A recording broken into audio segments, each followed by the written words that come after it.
അങ്ങനെ നമ്മൾ ആ ബോർഡർ ടൗൺ ആയിട്ടുള്ള താനോട്ട് എന്ന് പറഞ്ഞ സ്ഥലത്തേക്ക് എത്തിയിരിക്കുകയാണ്. ചെറിയൊരു ടൗൺ ആണ്, അപ്പുറത്തും ഇപ്പുറത്തൊക്കെ കുറച്ച് വീടുകളൊക്കെ കാണാം. അപ്പൊ ഇവിടുത്തെ പ്രധാന അട്രാക്ഷൻ എന്ന് പറയുന്നത് ഇവിടെ ബോംബിട്ടാലും തകരാത്ത ഒരു ക്ഷേത്രമുണ്ട് എന്നുള്ളതാണ്.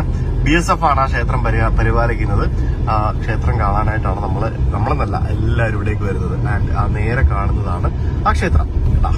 താനോട്ട് മാതാ ക്ഷേത്രത്തിന്റെ അവിടെ എത്തിയിരിക്കുകയാണ്. താനോട്ട് മാത എന്ന് പറയുന്നത് ഈ കാണുന്ന സ്ഥലത്താണ് ആ ക്ഷേത്രം സ്ഥിതി ചെയ്യുന്നത്. ഇവിടെ ഫ്രണ്ടിൽ കുറെ കടകളൊക്കെ ഉണ്ട്, ചെറിയ ചെറിയ റെസ്റ്റോറന്റുകളും മറ്റുമൊക്കെ ഉണ്ട്. പിന്നെ ഇവിടെ വലിയൊരു മൊബൈൽ ടവർ കാണാം.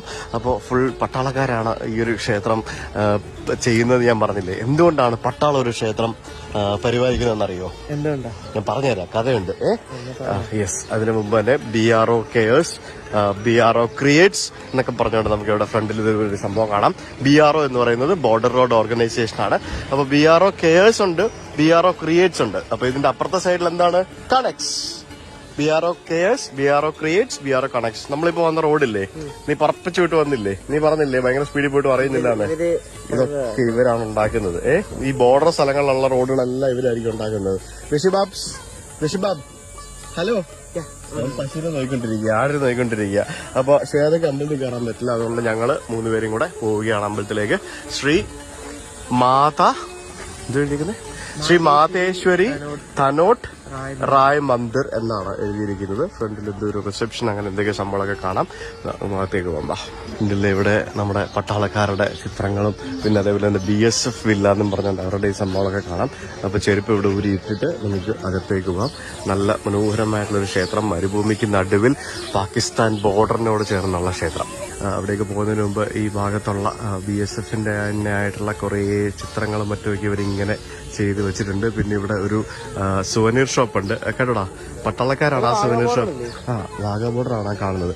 പട്ടാളക്കാരാണ് ആ സുവനീർ ഷോപ്പിലുള്ളത്. അവരവിടെ ക്ഷേത്രത്തിലെ റിലേറ്റഡ് ആയിട്ടുള്ള സുവനീറുകൾ ആണ് അവരുടെ സെല്ല് ചെയ്യുന്നത്. ശരിക്കും ഇത് ഫുള്ള് പട്ടാളത്തിന്റെ സ്ഥലം കേട്ടോ. ഇതെല്ലാം പട്ടാളത്തിന്റെ സ്ഥലമാണ്. പട്ടാളം എന്ന് പറഞ്ഞാൽ BSF ആണ്, ബോർഡർ സെക്യൂരിറ്റി ഫോഴ്സ് ആണ്. തൊട്ടപ്പുറത്ത് കാണുന്നതും ബോർഡർ സെക്യൂരിറ്റി ഫോഴ്സിന്റെ സ്ഥലങ്ങളാണ്. പ്രാചീന കുവാന്നും പറഞ്ഞുകൊണ്ട് ഇവിടെ പണ്ടുകാലം പോലുള്ള ഒരു കിണറാണ് തോന്നുന്നത്. കിണർ ഇവിടെ കാണാം. ഇതിനകത്ത് വെള്ളമുണ്ടോ? എന്റെ അമ്മു എന്താ ആഴം വേണം, അതീല് വെള്ളമുണ്ട് കേട്ടോ, ഭയങ്കര ആഴം. കാല് പൊള്ളിയിട്ട് പോയി, അതുപോലെ ചൂടാണ്. ഷൂ ഇവിടെ കൊണ്ടിട്ടാ മതിയായിരുന്നു, അവിടെ ഇടണ്ടായിരുന്നു. നമ്മളപ്പോ ക്ഷേത്രത്തിന്റെ ഉള്ളിലെത്തി. അപ്പൊ ഈ കാണുന്നതാണ് ക്ഷേത്രം. താനോട്ട് മാതയാണ് ഇവിടുത്തെ പ്രതിഷ്ഠ എന്ന് പറയുന്നത്. 1965 മുതൽ ശരിക്കും പാകിസ്ഥാനും ഇന്ത്യയും തമ്മിലുള്ള ഒരു യുദ്ധം കൊടുമ്പിരി കൊണ്ട് നിൽക്കുന്ന ഒരു സമയമാണ്. 1971 ബാറ്റിൽ ഓഫ് ലോങ്ങേവാല നടന്നത്. ലോങ്ങേവാല നടന്ന സ്ഥലത്തേക്ക് നമ്മളിപ്പോൾ പോകുന്നുണ്ട്. ശരിക്കും ആ യുദ്ധത്തിന്റെ സമയത്ത് പാകിസ്ഥാൻ ഈ താനോട്ട് എന്ന് പറഞ്ഞ ഈ സ്ഥലത്ത് ശരിക്കും ഈ ക്ഷേത്രവും ഈ റിലേറ്റഡ് ആയിട്ടുള്ള പരിസര പ്രദേശങ്ങളിലേക്കെല്ലാം 3000-ലധികം ബോംബുകൾ വിട്ടിരുന്നു. അപ്പൊ ആ ബോംബുകളൊന്നും ഇവിടെ വീണ് പൊട്ടിയില്ല എന്നാണ് പറയപ്പെടുന്നത്. അതായത് ആ ബോംബുകളൊന്നും ഇവിടെ വീണിട്ടൊന്നും സംഭവിച്ചില്ല.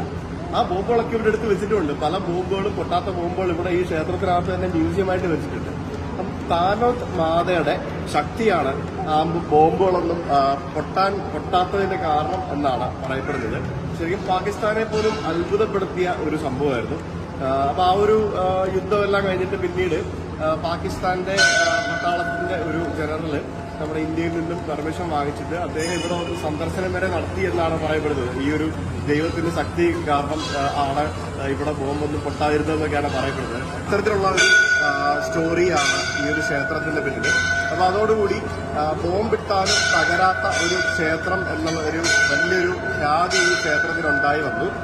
അപ്പം പിന്നീട് ക്ഷേത്രത്തിന്റെ പരിപാലന കംപ്ലീറ്റ് നമ്മുടെ BSF ആണ് നടത്തുന്നത്.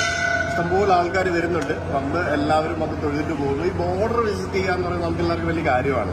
അപ്പം അതുകൊണ്ട് തന്നെ ആ ഒരു ബോർഡർ ടൂറിസത്തിന്റെ ഭാഗമായിട്ട് ഇവിടെയും ധാരാളം ആളുകൾ നമ്മളെപ്പോലെ തന്നെ വരുന്നുണ്ട്. സാർ എന്താണ് പരിപാടി? സാമി ഗോറ് വെച്ചാണ്. അതെ സാർ, സാമി ചെയ്യുന്നത് കേട്ടോ. ഈ സാമി ഗോറ് എന്ന് പറഞ്ഞു കഴിഞ്ഞാൽ തൊഴുതോളും. സാമി കയറി വേണ്ട നമ്മൾ പറഞ്ഞ അത്തരത്തിലുള്ള കുറച്ച് ബോംബുകളൊക്കെയാണ് ഇവിടെ വെച്ചിരിക്കുന്നത്. 3 inch more firing on enemy on MMG which killed many Pakistanis. Area turned black of enemy ഷെല്ലും അത്തരത്തിലുള്ള കുറെ ബോംബുകളൊക്കെ ഇവിടെ ഒന്നാലോചിക്കുക, ഒരു അമ്പലം, ആ അമ്പലത്തിനകത്ത് ബോംബുകളൊക്കെ പ്രദർശിപ്പിച്ചിരിക്കുന്നു. ഭയങ്കര യുണീക്ക് അല്ലേ? എന്നാലും ഭയങ്കര ഒരു ഇൻട്രസ്റ്റിംഗ് സ്ഥലമാണ് കേട്ടോ. നിങ്ങൾ ഇവിടെയൊക്കെ വരികയാണെങ്കിൽ ഈ സ്ഥലമൊക്കെ ഒന്ന് കാണണം.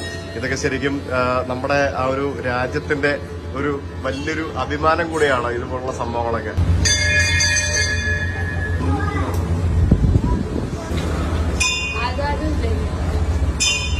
എല്ലാരും ദൈവത്തിന്റെ മുമ്പിൽ ഇങ്ങനെ തൊഴുതുകൊണ്ട് നിന്നിരുന്ന് ഫോട്ടോ എടുക്കുന്നു, സെൽഫി എടുക്കുന്നു. അതിന്റെ തൊട്ടുപുറകെ മരുഭൂമിയാടാ. ഈ അടുത്ത് പൂജാരിയെ പോലെ നിൽക്കുന്ന ആള് പട്ടാളക്കാരനാ, മനസ്സിലായോ? ആ പാന്റ് കിട്ടി നിന്ന് കണ്ടായിരുന്നു. ആ അതെ, ഇതുപോലെ പട്ടാളക്കാര് എന്താ പറയാ കൈകാര്യം ചെയ്ത ക്ഷേത്രങ്ങൾ കുറെ ഉണ്ട്. നമുക്ക് ലഡാക്കിലൊക്കെ പോകുമ്പോഴും കാണാൻ സാധിക്കും. ഇതെന്താ സംഭവം? നമ്മൾ പുറത്തിറങ്ങുമ്പോഴത്തേക്കിനും കാണുന്നത് ഇങ്ങനത്തെ ഒരു കാഴ്ചയാണ്. ഇവിടെ എല്ലാവരും ഈ തുവാലയും അതേപോലെ തന്നെ തുണിയൊക്കെ ഇങ്ങനെ കെട്ടിവെച്ചിരിക്കുന്നുണ്ട്. കണ്ടില്ല, എന്തെങ്കിലും നേർച്ചയായിരിക്കണം.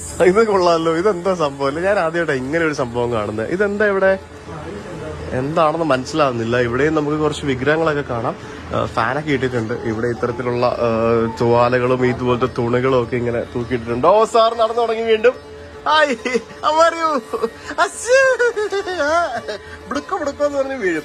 ബാ എണീക്ക്, ബാ പിടിക്ക്, എണീക്ക് പോവാം, ബാ നടന്നോളൂ, പോവാം, ബാ നടക്ക്, ബാ നടക്ക് കേട്ടോ. സാറിന്റെ സ്റ്റെപ്പ് കയറാൻ നേരെ പഠിച്ചിട്ടില്ല. സാറിന് നടന്നു പഠിച്ചു. അവിടെ ഇത്രയും വലിയ സ്റ്റെപ്പ് ഒന്നും അവന് കയറാൻ പറ്റത്തില്ലടാ. അവൻ ഈച്ച പിടിക്കാൻ പോകുന്നു. ഇപ്പോഴത്തെ പുതിയ ട്രെൻഡാണ് ഈച്ച പിടിക്കാൻ പോക്ക്. ഈച്ചനെ കണ്ട ഉടനെ ഈച്ച പിടിക്കാൻ പോണം ഞങ്ങൾക്ക്. എന്തായാലും പട്ടാളക്കാരുടെ കയ്യിലിരിക്കുന്നത് കൊണ്ട് തന്നെ ഇവിടെ പറ്റിക്കാൻ ആരുമില്ല, ആൾക്കാരെ ചൂഷണം ചെയ്യാൻ ആരുമില്ല, പിഴിയാൻ ആരുമില്ല, ഒന്നും ചെയ്യാൻ ആരുമില്ല, പറ്റിക്കാൻ ആരുമില്ല. പട്ടാളക്കാരുടെ ആയുണ്ട് ഇല്ലേ? അതുകൊണ്ട് അവിടെ എല്ലാം കണ്ട് പട്ടാളത്തിന്റെ BSFന്റെ തന്നെ ഔട്ട് പോസ്റ്റുകളും പിന്നെ അതേപോലെ തന്നെ അവരുടെ താമസ സ്ഥലങ്ങളും മറ്റു സംഭവങ്ങളൊക്കെയാണ്. അപ്പൊ നമ്മൾ ആ മരത്തിന്റെ ചുവട്ടിലാണ് ഷൂ ഇട്ടത്. കാല് പൊള്ളിയിട്ട് പോയി, അതുപോലെ ചൂടാ. അയ്യോ, ഇതല്ലടാ താനോട്ട് വിക്ടറി പില്ലർ. അതാണ് സംഭവം, വിജയസ്തംഭം. പണ്ട് കാലത്ത് രാജാക്കന്മാര് മാത്രമല്ല, നമ്മളെ പട്ടാളക്കാരും വിജയസ്തംഭമൊക്കെ ഉണ്ടാക്കും, കണ്ടില്ലേ? അപ്പൊ ഈ ക്ഷേത്രത്തിന്റെ ചരിത്രവും മറ്റു സംഭവങ്ങളൊക്കെ ഇതിഹാസമൊക്കെ ഇവിടെ എഴുതി വെച്ചിട്ടുണ്ട്. പക്ഷെ ഹിന്ദിയിലാണ്. വായിക്കാൻ അറിയാവുന്നവർക്ക് പോസ്റ്റ് ചെയ്തിട്ട് വായിച്ചു.